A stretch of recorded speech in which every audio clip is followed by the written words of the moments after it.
समाजामध्ये जे non communicable diseases आहे संसर्गजन्य, त्याच्यामध्ये डायबिटीजचे होणारे पुढले आरोग्यावर होणारे परिणाम आणि खूप मोठ्या प्रमाणातल्या नागरिकांना डायलिसिसची आता सुविधा लागते. आठवड्यातून 3-3 सायकल घ्यावे लागतात. आर्थिक खर्चिक बाब आहे आणि त्याच्यामुळे महानगरपालिकेने ही बाब विचारात घेऊन एका छताखाली एक 50 बेड आणि बाकीचे वाशी, ऐरोली, नेरूळ आणि बेलापूर ह्या ठिकाणी सुद्धा आपण 10-10, 15-15 बेडच्या फॅसिलिटी आपण तिथे ठेवलेल्या आहेत. त्याही पूर्णपणे क्षमतेने वापरले जातात. आणि इथे सुद्धा वाशीमध्ये आणखीन जे आमचं हॉस्पिटल आहे नागरिक तिथे पण, आणि या बाजूला सुद्धा 50 बेड अशा दोन्ही ठिकाणी मिळून जवळजवळ आपण जसं 85 बेडच आपण केले. याचा निश्चितपणे फायदा नागरिकांना होत आहे. याचा जास्तीत जास्त लोकांनी फायदा घ्यावा असं मी नवी मुंबईतील नागरिकांना पूर्ण आव्हान करणार आहे.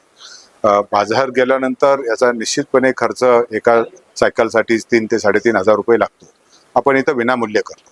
MPJY मध्ये महानगरपालिकेला जेवढे कागदपत्र मिळतात त्याचा आपण लाभ घेतो, परंतु महानगरपालिकेमार्फत ही पूर्णतः सेवा नागरिकांसाठी, रुग्णांसाठी ही मोफत आहे.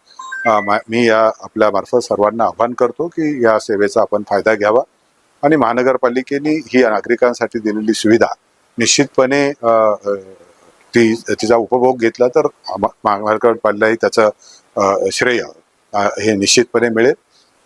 श्रेय मिळण्यापेक्षा मी पुढे म्हणेल की नागरिकांसाठी आजची जी गरज आहे त्याचा आपण हे आहे तो जास्तीत जास्त याचा लाभ घ्यावा, एवढं मी आपल्या मार्फत आवाहन करतो. धन्यवाद.